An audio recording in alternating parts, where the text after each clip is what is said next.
Assalamualaikum friends. Hello everyone. Right?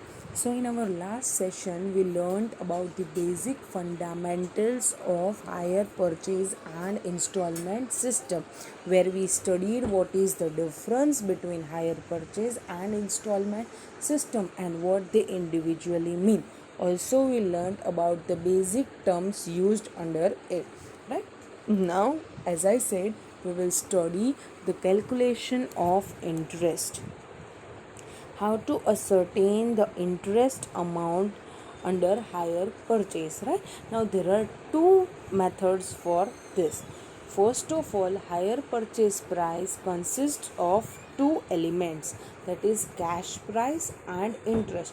वहाँ पे हमने पता चलाया था ना कि हायर परचेज प्राइस क्या है, एक्चुअल में cash price plus interest, right? Now आप ऐसा भी कह सकते हैं कि ये टोटल इंटरेस्ट है, ये ध्यान रखना प्लीज़। या if you see total interest is equals to क्या होगा, higher purchase price minus cash price. अब हायर परचेज प्राइस क्या होगा आपका, हायर परचेज प्राइस को आप कैसे डिफाइन कर सकते हो और तरह से, total installments minus cash price, right? तो वो मिलेगा आपको total interest. I hope this is clear, right? Now इतना अगर डेरिवेशन आपके दिमाग में आ गया तो मेथड समझना ईजी है। देखिए, till now this chapter was very hard because one of the methods was difficult for the student. So students were having phobia with this chapter. Now institute has removed that portion and this chapter is very much simplified. So it is now scoring and an easy chapter, but it has a very important weightage from your examination point of view. Now in my this recording we will learn the method 1. Thereafter I will put the another recording with the method number 2. The method 1, if you see that method 1, see two ways that are given, that in one part they say that you have everything, cash price, rate of interest and amount of installments, everything is given with you, right? So you have each and every information. And another part is that rate of interest is not given to you. See, actually these are not two methods, but here you can say that one of the information is lacking in one part, then how will you calculate the interest amount? यहाँ पे तो देखिए तीनों चीज़ दी हुई है तो आपके लिए आसान रहेगा, ठीक है। जैसे आप मान लो कि लोन का रिपेमेंट शेड्यूल बना रहे ना, इतना सिंप्लीफाइड काम है ये फर्स्ट पार्ट, इसमें कोई दिक्कत नहीं है, बहुत स्कोरिंग है। लेकिन सेकंड पार्ट में आपको एक कॉन्सेप्ट समझना होगा जो फिनेंशियल लेवल पे आता है, यूज़ होता है। आप एफएम में या फिर SFM strategic financial management final का सब्जेक्ट है, या फिर आपका फाइनेंशियल मैनेजमेंट इंटर का सब्जेक्ट है, उसमें शायद समझ में आ जाएगा। और उसके कॉन्सेप्ट्स यूज़ करके हम यहाँ पे रेट फाइंड आउट करेंगे और उस हिसाब से हम हमारे कैलकुलेशंस चलाएंगे ना। इन द फर्स्ट केस बहुत इजी मेथड है, बस इतना आसान समझो, एक लोन का रिपेमेंट शेड्यूल हम बना रहे, इतनी आसान मेथड्स है। सी यहाँ पे हम तीनों चीज़ दी हुई है, cash price, rate of interest and amount of installment, right? अब उन्होंने यहाँ पे स्टेप्स दिए हुए, मेरे को ये स्टेप्स नहीं पढ़ने, मैं आपको डायरेक्टली सम समझा देती हूँ क्योंकि उस तरह से आपको आसानी रहेगी। अगर मैं ये पढ़ूँगी ना थियोरी तो आपके दिमाग में बहुत सारे कन्फ्यूजन्स आएंगे और इतना लगेगा मैम ये कितनी हार्ड टेक्निक है। ऐसा नहीं है, एक सम हम कैलकुलेट कर लेंगे तो आपको बहुत आसानी रहेगी, राइट? देखिए, उन्होंने बोला है Om limited purchase the machine on hire purchase basis from Kumar machinery company limited on the following terms, cash price 80,000, down payment 21,622। Now there are 5 annual instalments, okay? तो 5 इंस्टॉलमेंट में पे हो रहा है, इंस्टॉलमेंट का अमाउंट है 15,400, ठीक है? And the rate of interest is 10%। तो हमें इंस्टॉलमेंट भी दिया हुआ है, रेट ऑफ इंटरेस्ट भी दिया हुआ है, और if you can C down payment भी दिया हुआ है, कैश प्राइस भी दिया हुआ है। अब हमें सिर्फ इंटरेस्ट का कैलकुलेशंस करना है और ईच ईयर का इंटरेस्ट का अमाउंट फाइंड करना रहेगा। So now we will do the calculations for this sum, right? Let's go.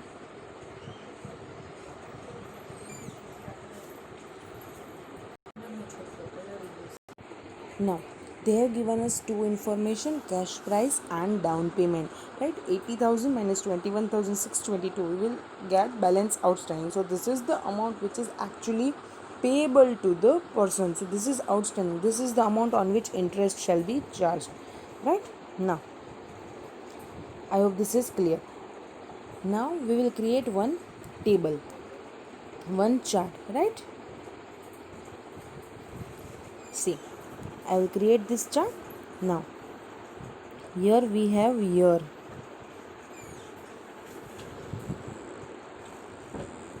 Then we have opening outstanding amount. Then we have interest at the rate 10%. Then we have installment amount. Thereafter, cash price included in installment amount. Cash price repaid. That is interest तो ये extra portion है, लेकिन ये जो cash price जो payment करना बाकी था वो इंस्टॉलमेंट में कितना कितना पे होता जा रहा है. जैसे हम बोलते हैं ना, प्रिंसिपल कितना पे हुआ year two year. And thereafter closing outstanding. Right, पूरा हमारा टेबल बन गया. ईयर 1. राइट, नाउ ईयर 1 पे हमारा आउटस्टैंडिंग ओपनिंग कितना है 58,378. इंटरेस्ट हम कितना चार्ज करेंगे 10%, 5838. इंस्टॉलमेंट अमाउंट कितना है 15,400. अगर मेरी मिस्टेक ना हो तो हाँ, राइट. हाँ, कैश प्राइस कितना रिपे हुआ 15,400 माइनस 5838 कितना 9562. राइट, 9562. तो minus 58,378, 48,816 is the closing outstanding. Right, closing cash price outstanding. I hope this is clear. Right, now next 48,816 पे हम इंटरेस्ट चार्ज करेंगे. कितनी अमाउंट आएगी 4882. 15,400 का इंस्टॉलमेंट है, तो कैश प्राइस कितना पे होगा 15,400 minus 4882, 10,518 minus 48,816, 38,298. Right, now third, that shall become now opening outstanding. 10% interest shall be 3830.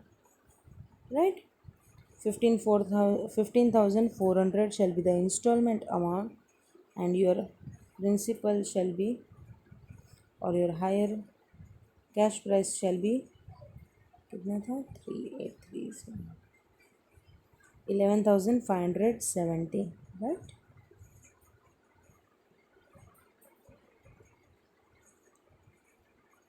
$26,728. Now fourth year 26,728 to 10% interest, installment amount 15,400. So 15,400 minus 2673 interest. So this is the cash price repaid 12,727. Do the calculations with me. Right, now 26,728, 14,001. हम इसको ऐसा करें 14,001 आ रहा है तो उसको round of करवा देते हैं 14,000, और इसको है ना 726 कर देते हैं,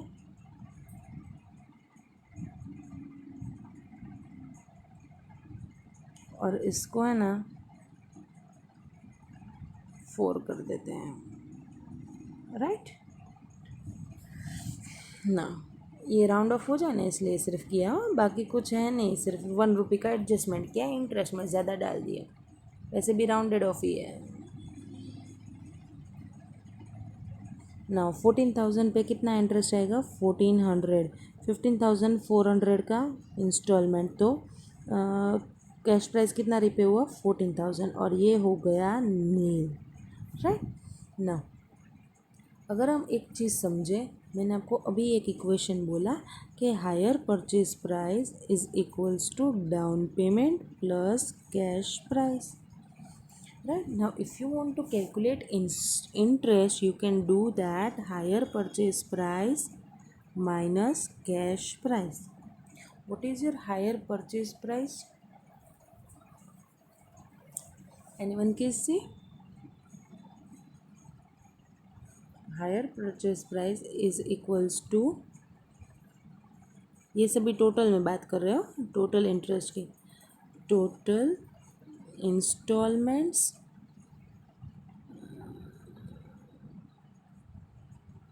down payment plus total installments minus cash price. Right, ये हायर परचेज प्राइस कैसे हम कैलकुलेट कर सकते हैं, और दूसरी तरीके से डाउन पेमेंट में सभी इंस्टॉलमेंट्स एंड कर दें तो हमें मिल जाएगा हमारा higher purchase price. So interest का कैलकुलेशन, टोटल इंटरेस्ट कैसे हम कैलकुलेट कर सकते हैं। डाउन पेमेंट हमारा कितना था, 21,622 था ना।